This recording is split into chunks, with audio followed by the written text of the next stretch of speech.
place in the amber fields. We shiver the glimmer, the mountains of steel. We've piled so high and wide to tranquilize our fear. When will we ever find the grace to give our fellow man the space to speak his heart face to face to any one of us? And why does war have to be such a cost to be free? It tears apart our families.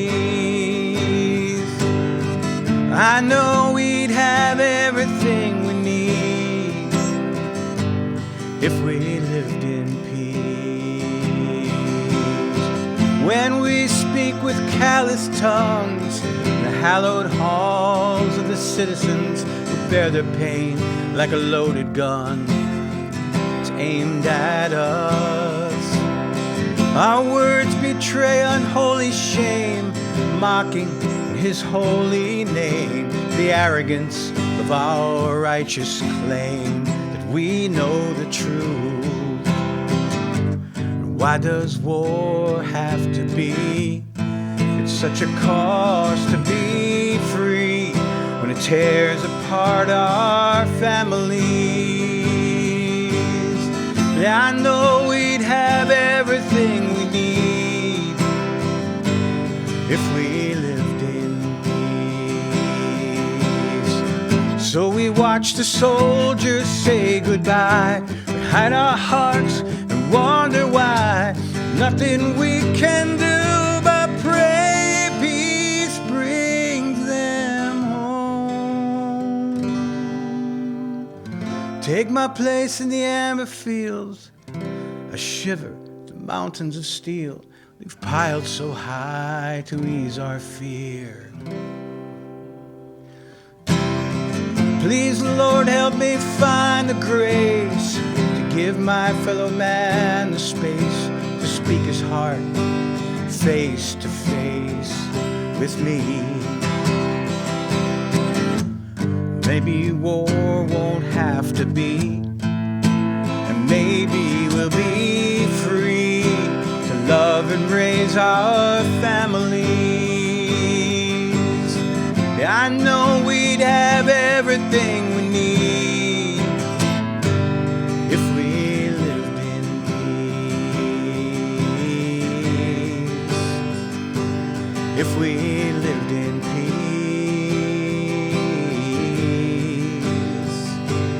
Let us live in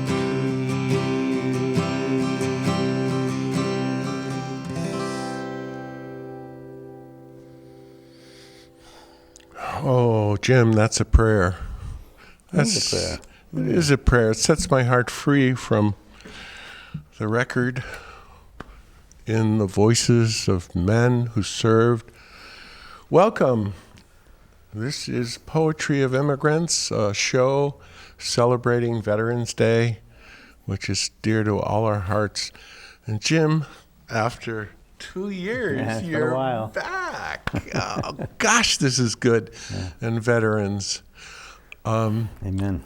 Amen. So we're going to celebrate all veterans and focus on some of the books that veterans produced and also the nurses who served in Vietnam. Well, this is kind of a revelation for me. Those nurses gave so much as well. We'll get into it and into the song that sets our hearts free from the sadness.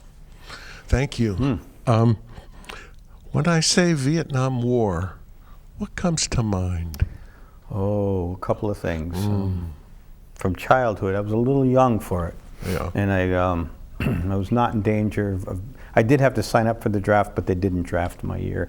So I was okay in that regard. But I certainly know people who went. And so back then, certainly was more into the peace idea of the whole thing, and never realized the detrimental effect that had on the people who served. The people who served. Yeah, who were there in the trenches. And I credit my brother-in-law, Bob Janicki, for bringing that into my mind in very graphic detail. He wrote a book that, I don't think he presents that book publicly. Yes. But he has shared it with people that he's felt comfortable sharing it with. That's unusual, Jim. Even to share with a close family circle is, from what I hear, the vets really keep that close to the chest. Very much that so. War.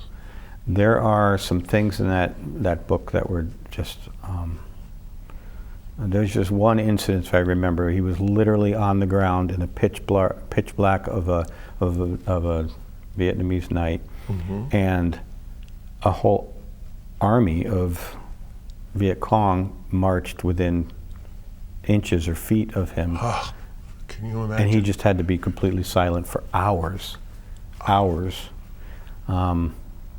And I thought of the fear that would have gone through me, and how I wouldn't have survived that. I probably would have just been dead there in the morning. That would have been just too much.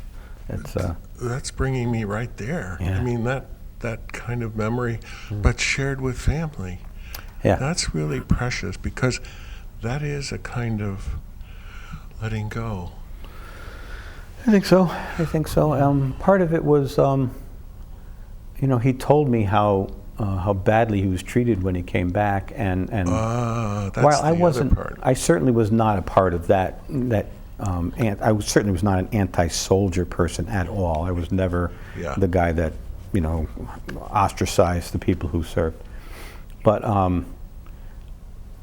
I didn't even realize that much was going on. But when he described to me exactly what went on, I was like ashamed of people home that did that kind of thing, and it hits me still today. For instance, that song one time, I always sign off my emails and things with peace, and he said that's a little tough for me to hear. Whether you sign off with peace, because of his association with the peace people back then that were peace, peace, peace. You stink. You're terrible for killing babies and things that they said. That word got. Yeah. Wow, what a history in the family. Yeah. That's close. There you go. I'm done. I'll see you.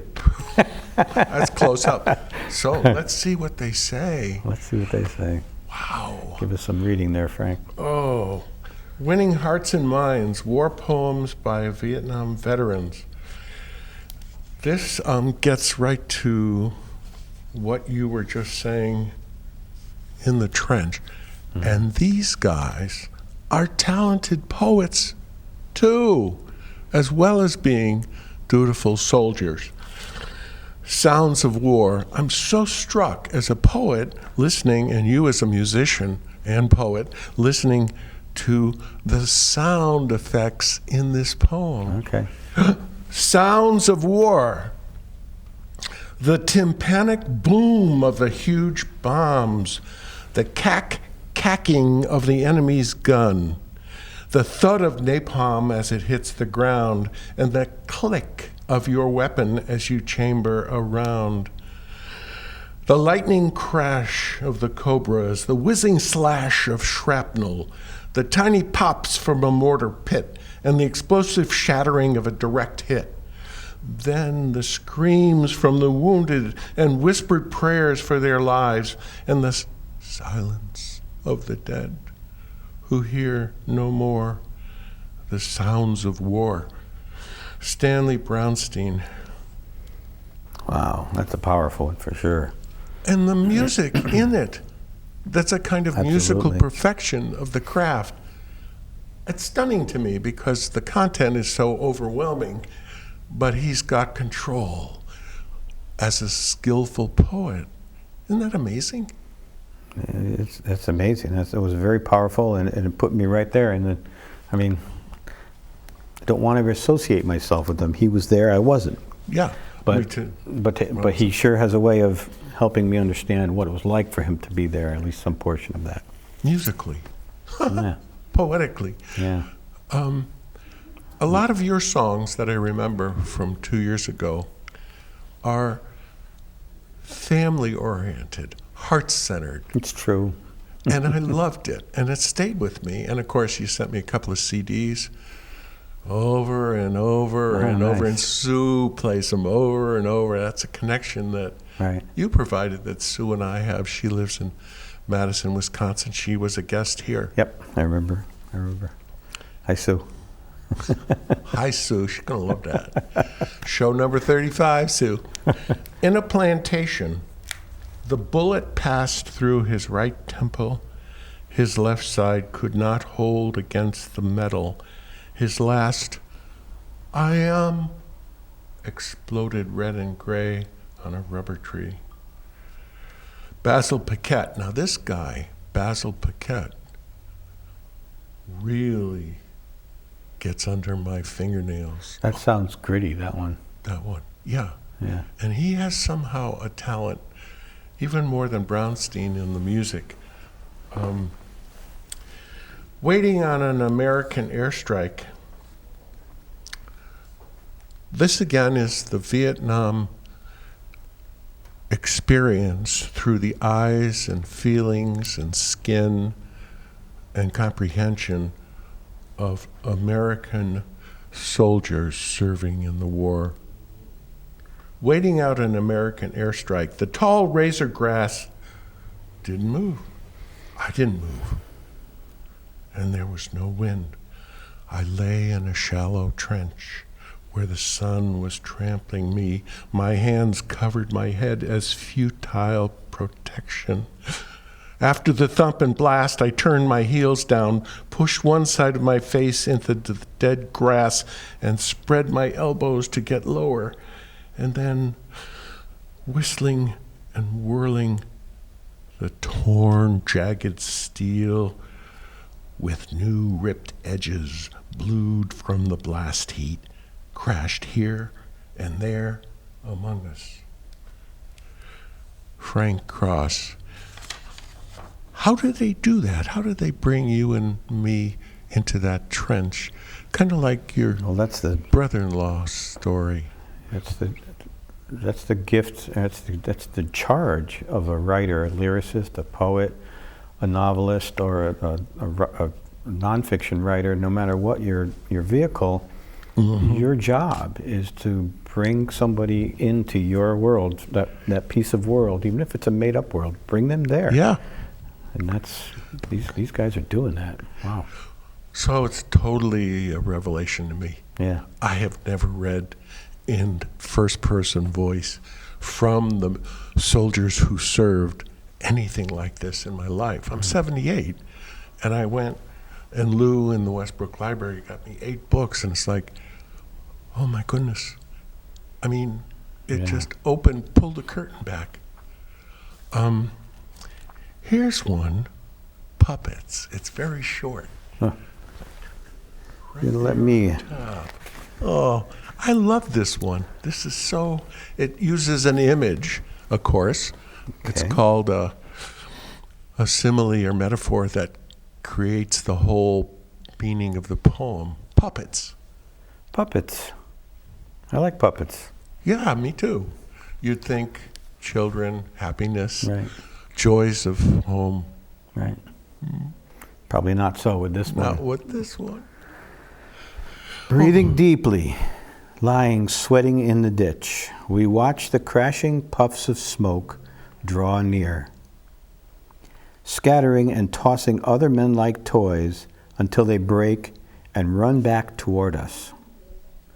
The form beside me is not one of ours. He's shouting something at the sky, or maybe that's the way all puppets look when someone has cut their strings. I'm not sure how many of those you can spring on me without me getting emotional. That's it. I'll be very gentle because that one, the craft behind an image controlling the whole meaning and giving it a depth, that's poetry. Gives me the chills up the back. Yeah. Oh, I'm so glad you liked that one. Yeah. Imagine, and using the contrast to ram home the meaning, puppets from childhood, but these puppets they've had their strings cut, and they're not one of us. But what do? This thing is, once you open the book, Can't put it down. no, and then you crash. How about if we do one of these? How about if we open it and go? That's the best way. I love those because synchronicity works here. Yeah. And you can't, I read the whole book. You can't lose. Bing, bing, bing.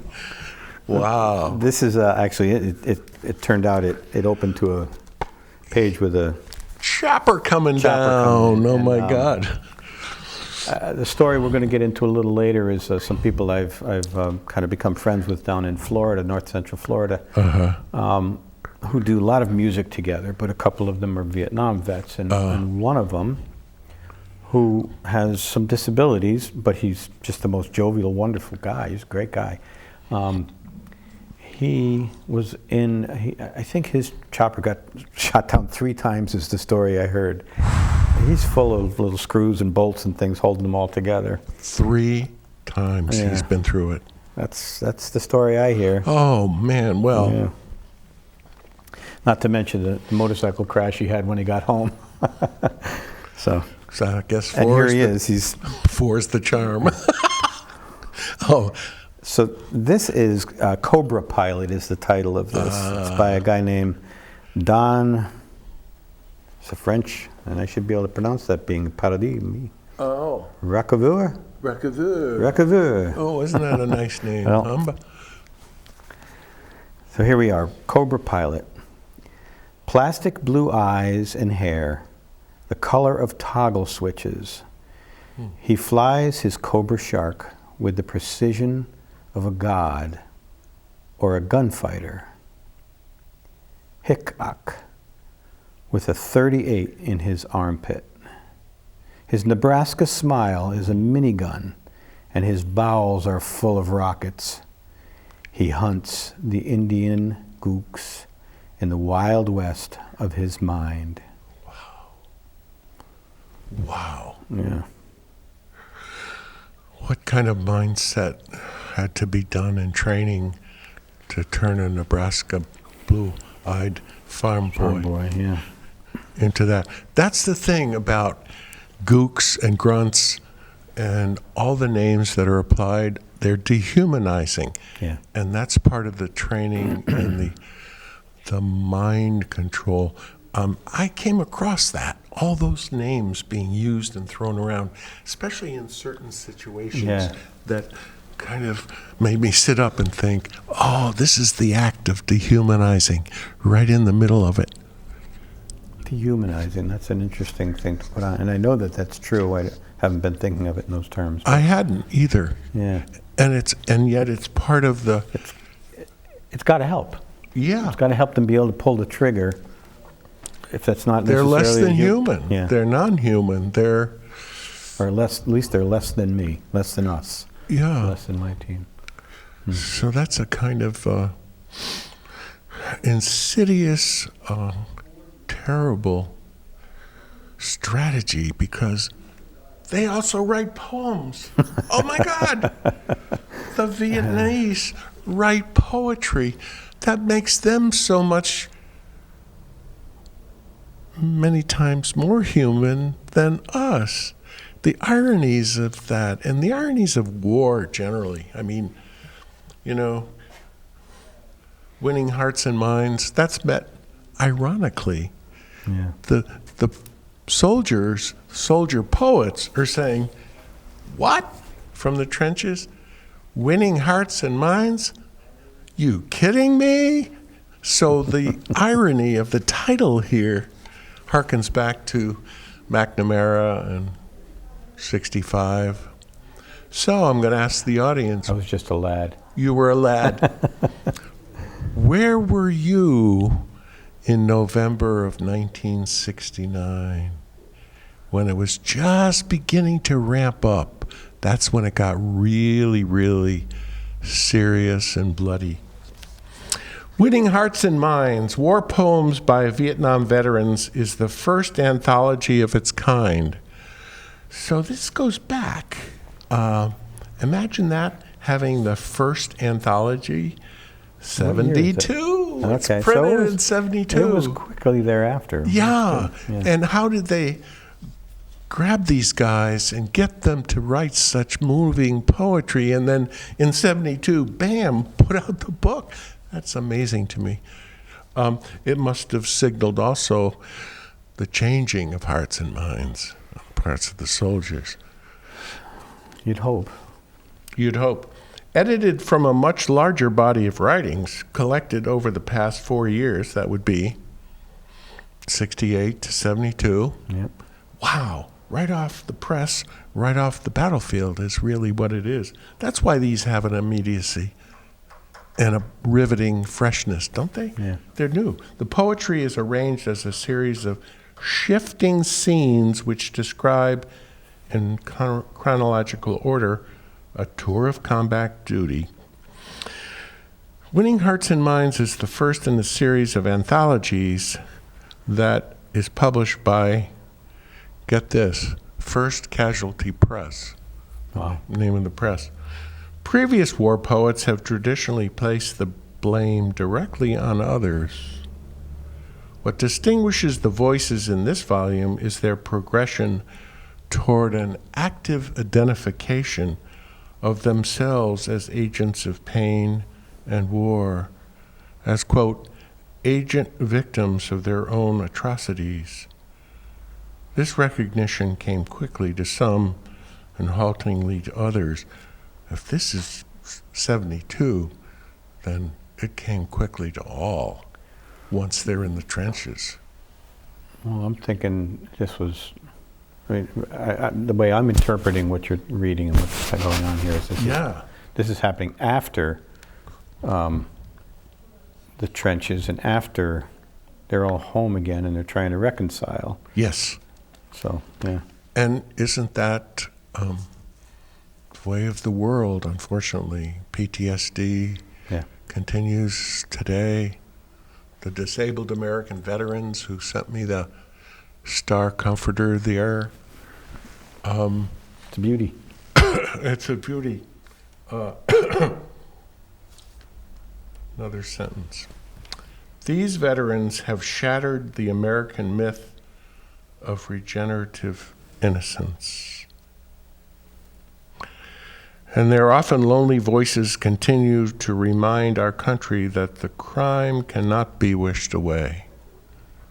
Many politicians, academicians, and historians speak of the Indochina War as if it were ended, quibbling over where the blame lies, whether it was a question of, quote, tragedy without villains, or a, quote, villainous tragedy. Americans are desperate to believe that they do not share in this complicity of the acts committed by their sons and their leaders.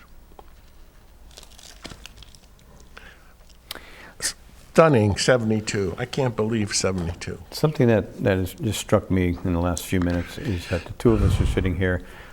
You probably on the older side of the Vietnam thing. I'm on the younger side of it. And the people that we're talking about were people between our two ages. Thank you. For the most part. Yeah. And I can imagine, I can hear the voice of my brother-in-law saying, why the hell isn't there a vet up there who's sitting with you having that conversation? And perhaps it's just ordained not to be that way. So No, thank you for asking, because I asked. Did you? And all I don't want to the talk people about I ask have a brother-in-law or have an uncle or have, but they don't talk about it. So they walk away from me. Yeah. When I asked, I didn't want to call the Disabled American Vets or an association, because I didn't want to promote any service group. They're all good. Yeah. Everything is good. But I didn't want to identify with a service agency. What I wanted was a local guy in Westbrook who had served. And we can do part two. Yeah. Yeah. I'm on the older side, you're on the younger side. Yeah. That was just a little dig on my part. Thanks. 78. I don't feel so old. That's I'm great. not all that, I'm 64. I'm not that far behind you. Hey, 64, pretty good. How about I'm ticking. a nurse. Now this is an interesting perspective. Yeah. It's a wonderful perspective. Oh, Kenny, while I was out building morale, you, with your cobra, were dying. Details are relative. Your wife waits, unknowing that I think of her at this moment, or that you never will again. Last night you were drunk, and we waited to be alone, so we made excuses and left you. I'm sorry now, but it's much too late for apologies. You're too busy derosing from this world and being reassigned to eternity to know how I feel. Dwelling upon the loss of a friend is death in life. Life is for the living, death is for the dead, and so, Kenny, we must now go our separate ways. What detachment this nurse has. This is probably her 100th death in her arms, I'm guessing. I'm guessing also that is either exemplary of a lot of people that she encountered and how she attached to them while she was, nursing them, or just knowing them in those environments. Or possibly it was really truly is about one that she had a special relationship with. That's true. Yeah. Somehow they're all one, and one are all, isn't it? The Vietnam vet, quote unquote, Norma Griffiths, 1982. A lot of these nurses wrote their poems in the late 80s. Okay. After being home all that time, and 20 years elapsed, and then it began to come out. The Vietnam vet, people instantly conjure their own picture in the mind. Is it ever of a woman, huddled somewhere, alone, sleeping, trying desperately to shut out the world that shut her out, or that disappeared as she reached out to trust it? Is it ever that vision, that woman? Poetry is a process, and Interesting, yeah. I think of so many definitions of the best names in the business who give a one-sentence definition. Frost is a momentary stay in confusion. Blip, gone. Leave it to him. Leave it to Frost. Oh, I love him. And Wordsworth, powerful emotion, recollected in tranquility. Oh, like the event, but then 20 years later, now it's ready. Yeah. So many different definitions of poetry. Mine, personally, is like what I hear from you, sound. It's the sounds, the craftsmen who play with words like this. Look at that one. Isn't that cool? Spells out Vietnam. Oh my. Oh my. Can you read it? Yeah.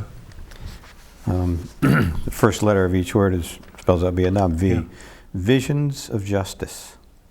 Impressions of horror. Oh. Emptiness of soul. Tactics of dishonesty. Naked of spirit. Action of politics. Masters of denial. Janet Krause Wyatt, 1986. Powerful.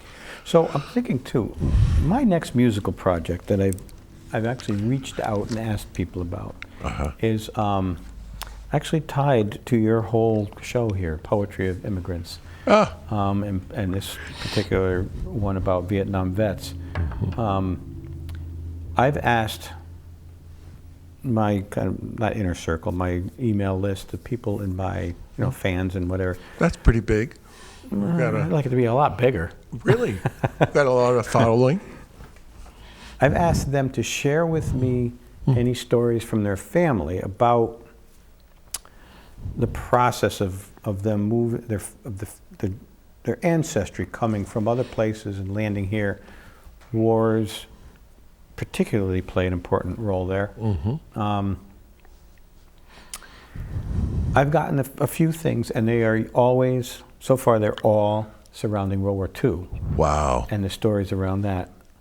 And I'm just scratching the surface. I only did this maybe a month ago, reached out, maybe not even. Fresh, brand new. Fresh and brand new. Bingo. And I'm starting to hear, and I'm probably be a lot more well-versed in World War II or in World War I history after I get done with this project. Wow. Worth pulling that rug up, though. I think so. I'm drawn to history and ancestry and the interesting stories that brought us together as a family. Right at the core of your prime interest, isn't it? It's Family. amazing how often that circles around, comes. Yeah. You know, the seed is planted during wartime, or a soldier is involved, or And how we look back for comfort. Thanks, Jim. We're going to take a 3-minute break. Okay. And already, huh? we will be back. Have a little coffee. Put your feet up. Turn the volume up, because we're coming back.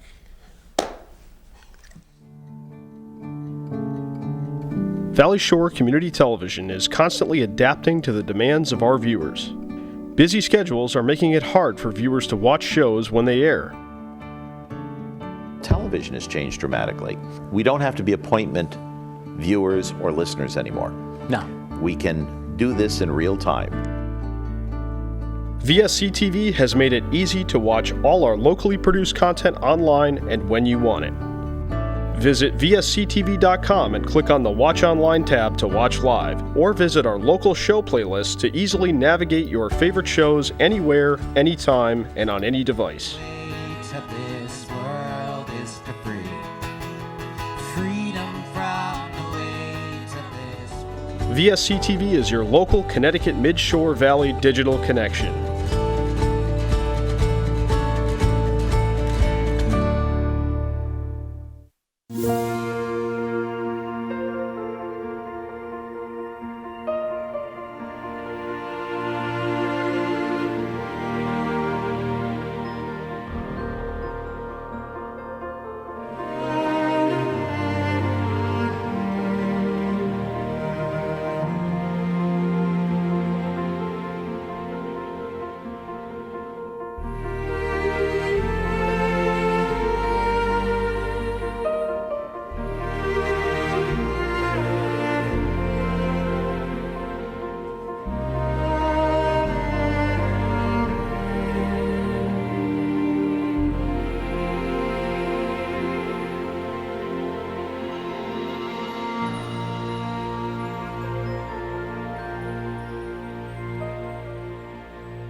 Hi, I'm Kelly.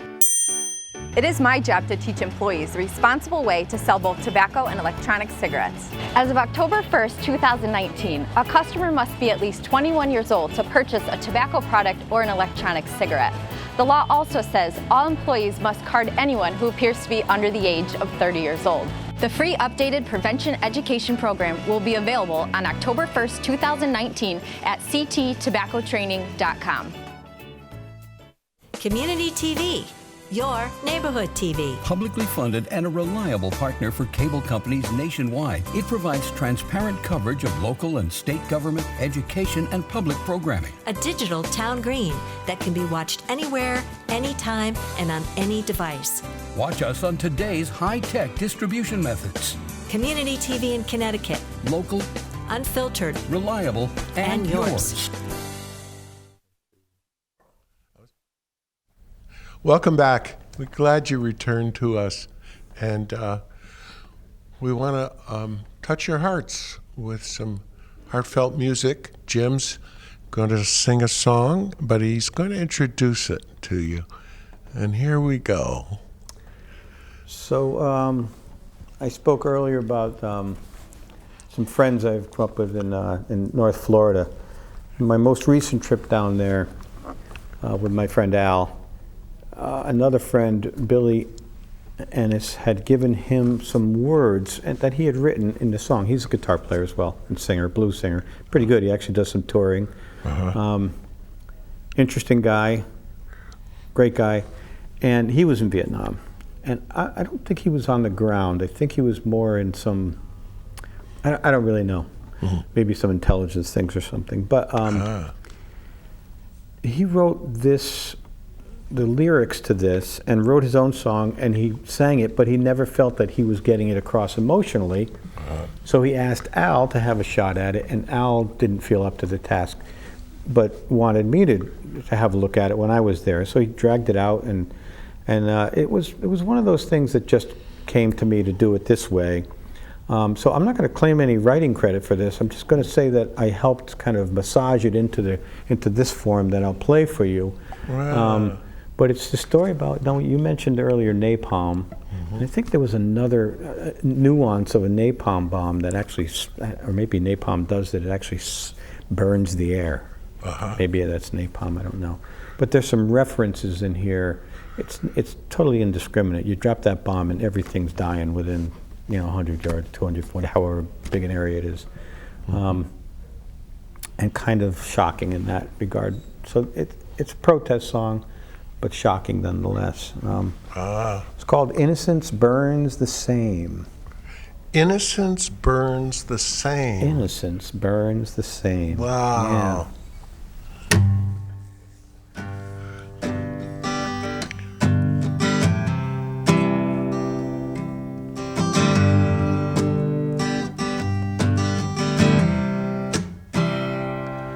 Can we win if we fight a war to kill another man?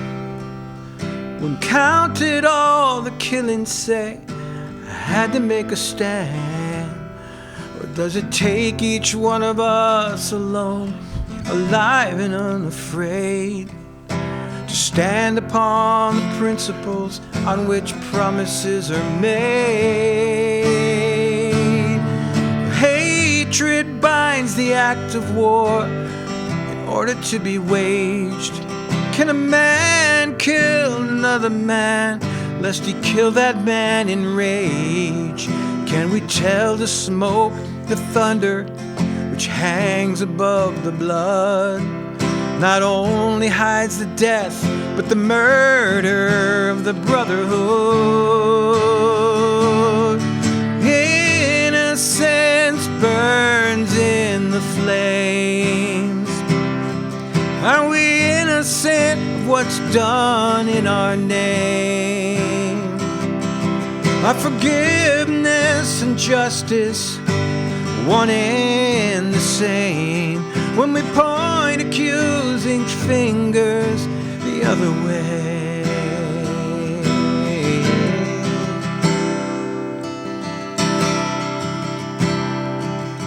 Now we stand amidst the ruins and hail the horrors that war wreaks, setting fire to the oxygen, the very air they breathe. Houses shattered, torn and twisted, and children cannot speak.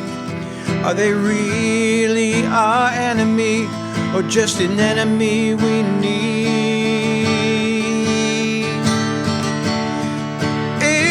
Innocence burns in the flames. Are we innocent of what's done in our name? Are forgiveness and justice one and the same when we point accusing fingers the other way?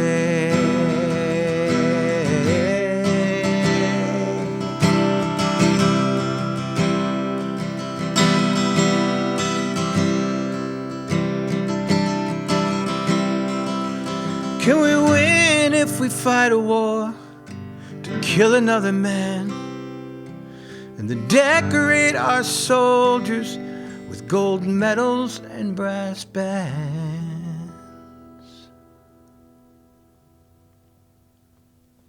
Wow.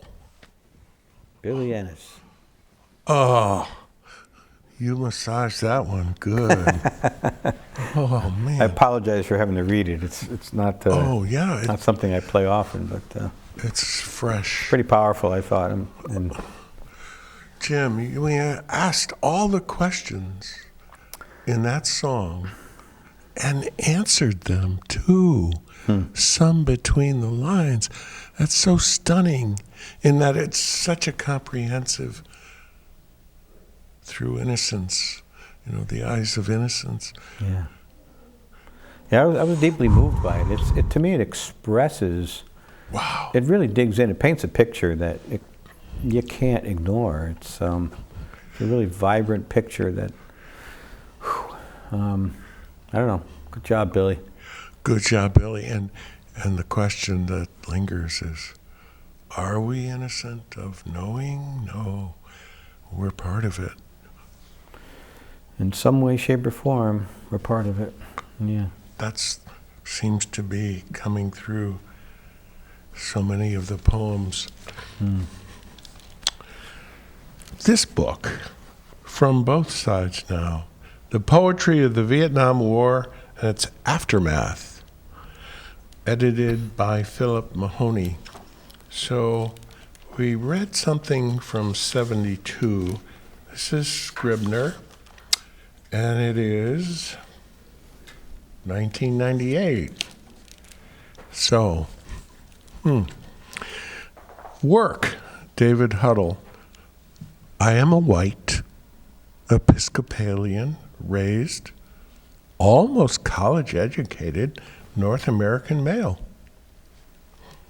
Sergeant Tree, my interpreter, is engrossed in questioning our detainee, a small, bad-smelling man in rags who claims to be a farmer. I am filling in the blanks of a form, writing down what Sergeant Tree tells me. This is dull.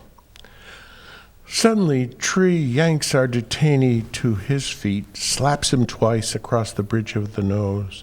The farmer whimpers. Tree says the farmer has lied and waits for orders. Where I grew up, my father waits at the door while my mother finishes packing his lunch. I must tell Tree. What next?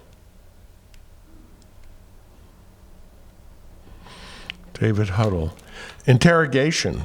Dale Ritterbush. A man sits in the afternoon, cross-legged, arms tied behind to a stake. The major is angry. That man knows. Lies about what he knows. Plays dumb. The major knows little of the language. His interpreter is bored. The man is wasting the major's time. There are lives at stake. There will be other prisoners, other afternoons. You, VC. No, VC. The major is impatient.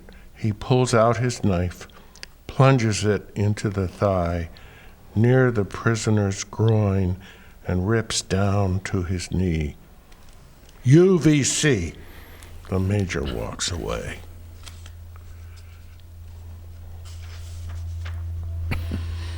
Oh.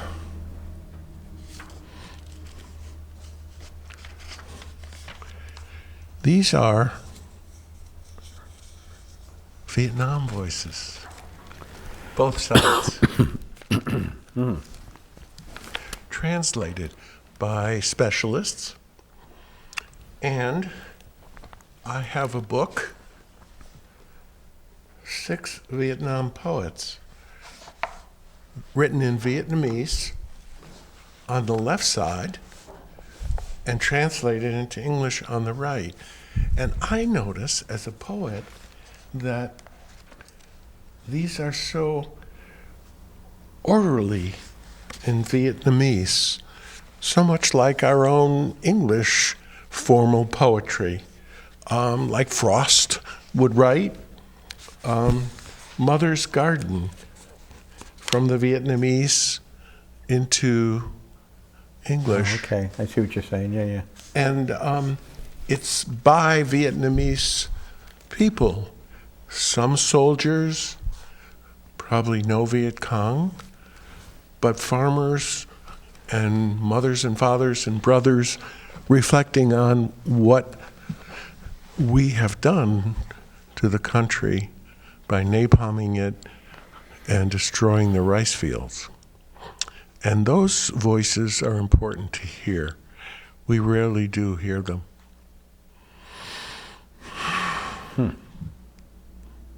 There's a lot of voices that we will never hear. We'll never hear. Yeah, yeah. The napalm keeps coming up, and I'm sure that was a huge part of the Vietnam experience. And I did kind of dig into that a little bit when I was helping with that song. And that image, that iconic image of the little girl who had ripped her clothes up because she That's had the the napalm one. was running away. Unforgettable. Yeah. And it's still striking to me that they were taking video and pictures of her instead of helping her, although the photographer did ultimately help her. He was the one who brought her to the hospital. But That's the one that stuck yeah. in all of our consciousness, Yeah. and all of our foreheads are sort of, It's just the horrors of war. yeah. It doesn't, whose side you're on, there's right, there's wrong, whose side you're on doesn't matter. War is horrible. Yeah. War is horrible. And never the answer. Doesn't seem so, but sometimes unavoidable. Yeah. Because if that guy over there is big enough and wants to have a war with me, I'm not going to talk him out of it. We got to have a war, or I'll just die, you know. It's just the human condition. But this is the voice of the human condition. I just noticed one here. I want to take it back. It's called Pastoral Scene. Wow. So I wanted to come away from some of the horror. Maybe we are, maybe we're not, but let's discover. Good title. Yeah. When I came, the rice was pale green, forgive me. Now it's cut in the barns. Peasants laugh. I hear them here, across the rice fields. Pastoral. Nice. Nothing ironic there. No. No, Needed a minute of that. yeah, no war, Yeah. no suffering, Yeah. no trauma, no recovery, no therapy. Wow, just a pastoral scene. No, we'll go the other way now again. We'll go back into what war really is. And you had touched on the interrogations and such, and this is a song from prison. Prison is a place where we train our wills. It is a battle place where we need no weapons. Our hearts are made of steel, Wow. which beat down the betrayer. Our blood is of bronze. The blood we shed today will make tomorrow bright. The Vietnamese point of view. Yeah.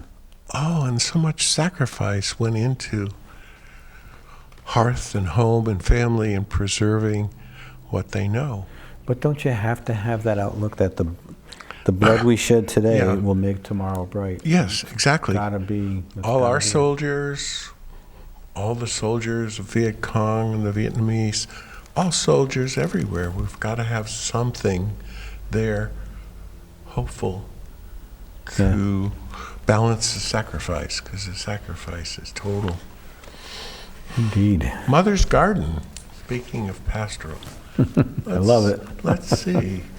Let's see. Did your mother have a garden? Oh, yes. My mother was quite the gardener. Oh. Organic gardening before it was popular. Each season, Mother harvests her fruits. All year, she tends her garden. One season passes, another follows. Like sun and moon revolving, we are raised up by the hands of our mothers. Squashes and gourds grow down. They take the shape of the salty sweat drop that falls silently in her lap. We grow as the fruit of the earth. At 70, a mother awaits her harvest. Her arms have grown tired.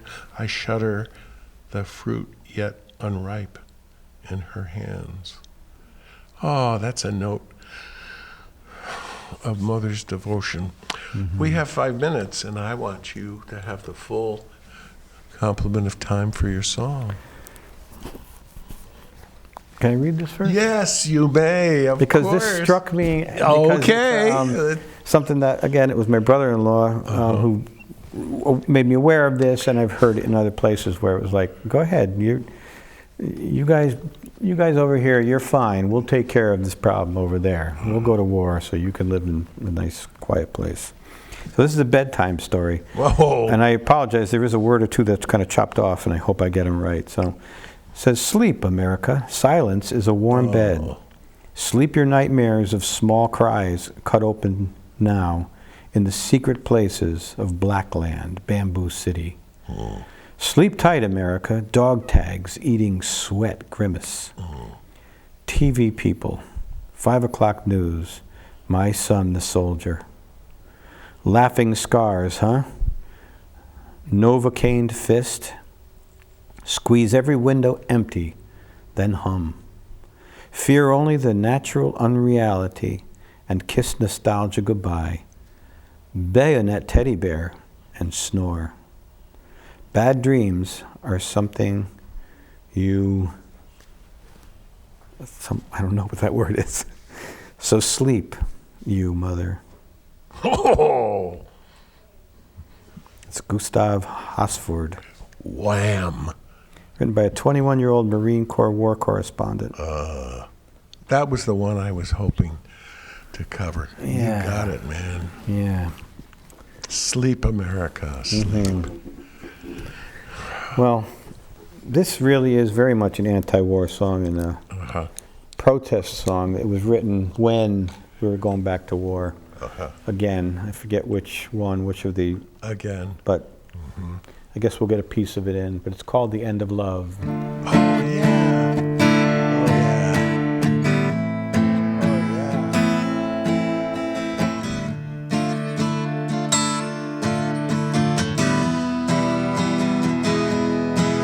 You can't convince me of freedom when you're carrying a gun. You can't tell me I'm safe. You constantly warn me to run. If bullets and bombs are the only way they'll listen to what you profess, well, that's the end of love, I guess. If what I believe disappoints you, if different has to mean wrong, do you really need to convince me? Must I really play along?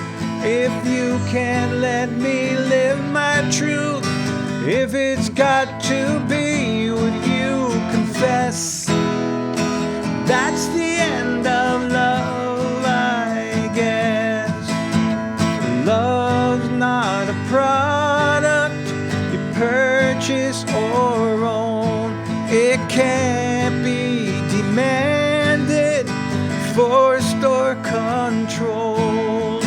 Love is a promise that's whispered and heard. Love is a gift you can't earn.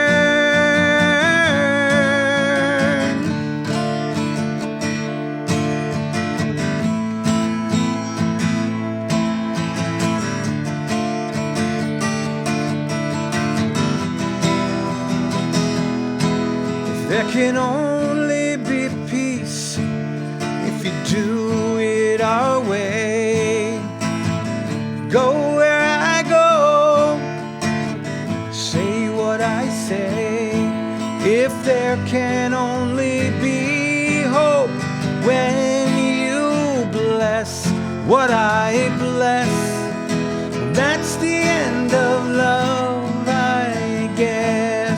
If there can only be hope when you bless what I bless, well, that's the end of love, I guess. Wow, thank you, Jim. Awesome. Best show yet. 35 and counting. Awesome. Oh, what a guest you are. Yeah, and thank you to all the veterans. All Really, the thank you. veterans and the service groups that work with them. Thank you. Amen. Yeah. I guess we're not done yet. You can end with some strumming, and they'll roll the credits. Ooh. Ooh.